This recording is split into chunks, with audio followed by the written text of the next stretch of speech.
Hello friends, in this video we are going to talk about the rules of using since and for। आपके जो total 12 tenses होते हैं उनमें से 3 जो परफेक्ट कंटिन्यूस टेंसेस होते हैं जैसे present perfect continuous, past perfect continuous और फ्यूचर परफेक्ट कंटिन्यूस। इन तीनों कंटिन्यूस टेंसेस में से के लिए हम सिंस और फॉर का यूज करते हैं। जैसे मोहन 2 घंटे से बगीचे में बैठा हुआ है, या बच्चे 1 घंटे से टीवी देख रहे हैं। तो ये जो से आता है, इस से के लिए हम कभी कभी सिंस और कभी कभी फॉर का यूज करते हैं, और यहाँ जो यूजर्स होते हैं वो बहुत कंफ्यूज हो जाते हैं। तो इसके लिए मैं रूल्स जो आपको एक्सप्लेन कर रहा हूँ। अब देखिए, सिंस और फॉर के लिए मैंने एक चार्ट बनाया आपको समझाने के लिए। इसमें देखिए, एक तरफ सिंस लिखा हुआ है, एक तरफ फॉर लिखा हुआ है।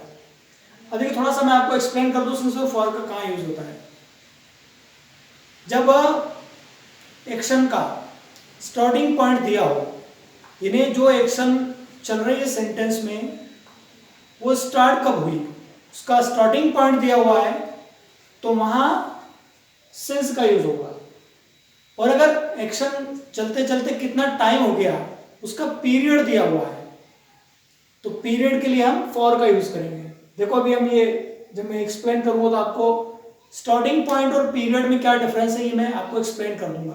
लेकिन इतना ध्यान रखिए आप कि जहां समय बिंदु दिया हो, यानी आपकी क्रिया कब शुरू हुई, कार्य कब शुरू हुआ, उसका समय बिंदु, उसका स्टार्टिंग पॉइंट, तो वहां सिंस का यूज करेंगे। और अगर उस एक्शन को चलते चलते जितना टाइम हो गया, टोटल पीरियड दिया हुआ है, तो उसमें हम फॉर का यूज करेंगे। अब देखिए, जैसे मान लो सेंटेंस में मॉर्निंग, इवनिंग या आफ्टरनून ये आते हैं, तो स्टार्टिंग पॉइंट है, ठीक है, इनको हम स्टार्टिंग पॉइंट मानेंगे। जैसे एक्शन कब शुरू हुई, जैसे मान लीजिए वह सुबह से बगीचे में काम कर रहा है, तो सुबह से मीन्स मॉर्निंग, तो एक्शन कब स्टार्ट हुई, सुबह मॉर्निंग में, लेकिन उसको चलते चलते कितना टाइम हो गया ये हमको पता नहीं है, इसलिए हम यहाँ मॉर्निंग के साथ सिंस का यूज करेंगे। ऐसे इवनिंग के साथ भी सिंस का यूज करेंगे, आफ्टरनून के साथ भी सिंस का यूज करेंगे।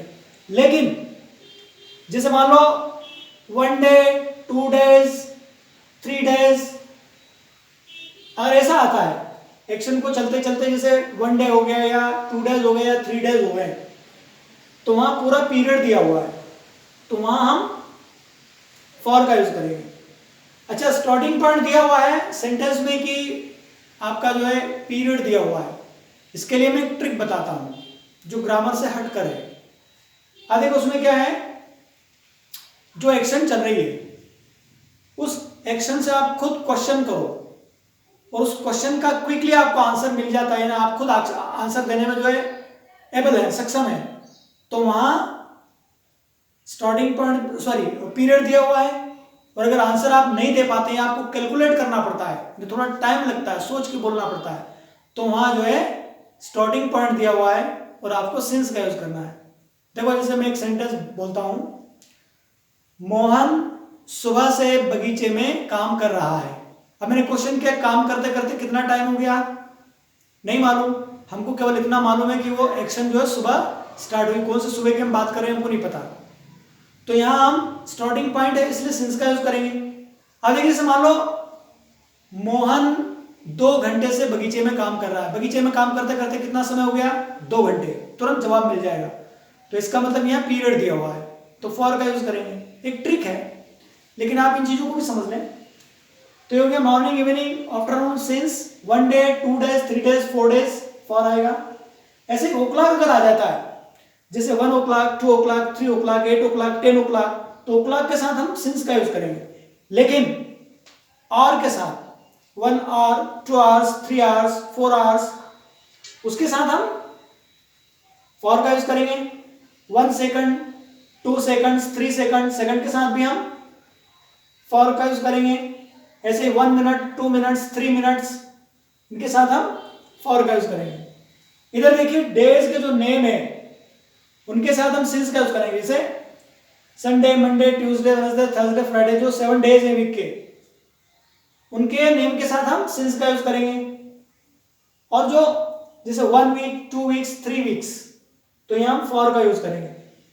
ऐसे ही आपका अगर मंथ्स के नेम दिए हुए हैं, जनवरी, फरवरी, मार्च, अप्रैल एटसेट्रा, तो मंथ के नेम के साथ सिंस, और 1 मंथ, 2 मंथ्स, 3 मंथ्स, 4 मंथ्स, उसके साथ हम फॉर का यूज करेंगे क्योंकि वो वहां पीरियड दिया हुआ है। अब देखिए ऐसे ही अगर ईयर्स के नेम की हम बात करें, जैसे 2015 ये ईयर का नेम है, जैसे 2020 ईयर का नेम है, तो ईयर के नेम्स के साथ 2001, 2004, 2007, 2008 ईयर के साथ हम सिंस का यूज करेंगे। और 1 ईयर, 2 ईयर्स, 3 ईयर्स, 4 ईयर्स, यहां हम फॉर का यूज करेंगे। ऐसे आप देखिए जैसे बिगिनिंग दिया हुआ है, बर्थ दिया हुआ है, चाइल्डहुड दिया हुआ है, तो इनके साथ सिंस का यूज होगा।